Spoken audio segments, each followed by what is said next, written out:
រាជរដ្ឋាភិបាលកម្ពុជាបានតវ៉ាជាផ្លូវការជាថ្មីម្ដងទៀតកាលពីថ្ងៃទី3ខែមេសាឆ្នាំ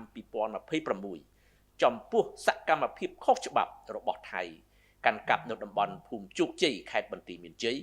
នៅច្រកទ្វារអន្តរជាតិអូស្មាច់ខេត្តឧត្តរមានជ័យនិងនៅស្រុកអន្លង់វែងខេត្តឧត្តរមានជ័យនៃព្រះរាជាណាចក្រកម្ពុជា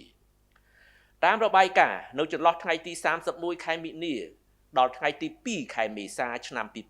2026កងកម្លាំងបូព៌ាថៃដឹកនាំពលរដ្ឋថៃមួយក្រុមធ្វើសកម្មភាពផ្ទៀងផ្ទាត់កម្មសិទ្ធិដីធ្លី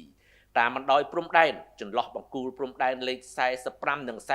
47នៅតំបន់ភូមិជោគជ័យខេត្តបន្ទាយមានជ័យសកម្មភាពជាឯកតោភាគីរបស់ថៃនេះគឺជាការប៉ុនប៉ងខុសច្បាប់ដើម្បីបង្កើតការកាន់កាប់នៅលើដីជាក់ស្ដែង fait accompli on the ground នឹងការសម្រេចទុកជាមុននៅលទ្ធផលនៃការកំណត់ខណ្ឌសីមាព្រំដែនដែលកំពុងតែអនុវត្តដោយគណៈកម្មការចម្រុះខណ្ឌសីមាព្រំដែនគោក JBC នៃប្រទេសទាំងពីរនៅតាមបណ្ដោយព្រំដែននៃផ្នែកនេះលើសពីនេះនៅថ្ងៃទី2ខែមេសាឆ្នាំ2026កងកម្លាំងទ័ពថៃប្រមាណជា70នាក់អមដោយរថពាសដែកចំនួន2គ្រឿង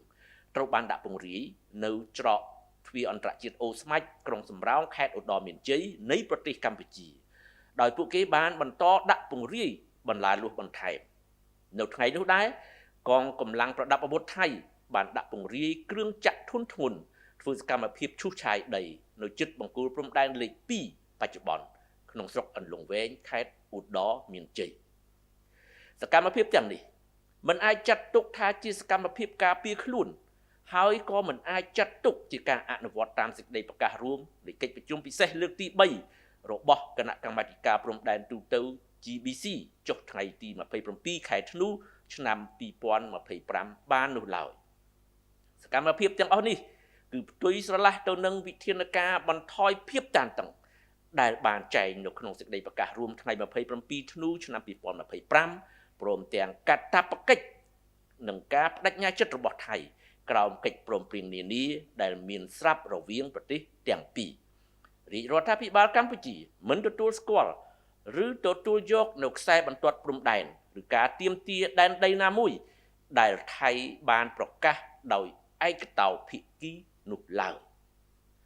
កម្ពុជានៅតែបន្តការបដិញ្ញាចិត្តយ៉ាងមុតមាំក្នុងការស្វែងរកដំណោះស្រាយដោយសន្តិវិធីចំពោះវិវាទព្រំដែនជាមួយថៃក៏ដូចជាជាមួយនឹងបណ្ដាប្រទេសជិតខាងទាំងអស់ស្របតាមច្បាប់អន្តរជាតិដោយកម្ពុជានៅតែរក្សាជំហរមុតមាំនៅជំហរជាគោលការណ៍ថាខ្សែព្រំដែនមិនត្រូវបានផ្លាស់ប្ដូរដោយការប្រើកម្លាំងនោះឡើយឆ្លៀតឱកាសនេះអ្នកនាំពាក្យរាជរដ្ឋាភិបាលក៏សូមបញ្ជាក់ជូនបងប្អូនជនរួមជាតិជ្រាបថាការតវ៉ាជាផ្លូវការនេះមានសារៈសំខាន់ចាំបាច់ដើម្បីបញ្ជាក់ជំហរមិនយល់ព្រមជាដាច់ខាតរបស់កម្ពុជាចំពោះការរំលោភបំពានរបស់ភាគីថៃមកលើបូរណភាពទឹកដីរបស់ខ្លួនលិខិតតវ៉ាជាផ្លូវការនេះគឺជាឯកសារដែលមានតម្លៃកតញ្ញុមិនអាចខ្វះបានសម្រាប់ដំណើរការដោះស្រាយបញ្ហាព្រំដែនស្របតាមច្បាប់អន្តរជាតិ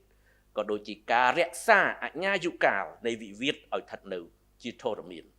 អាស្រ័យហេតុនេះសូមបងប្អូនជនរួមជាតិជ្រាបជាព័ត៌មាន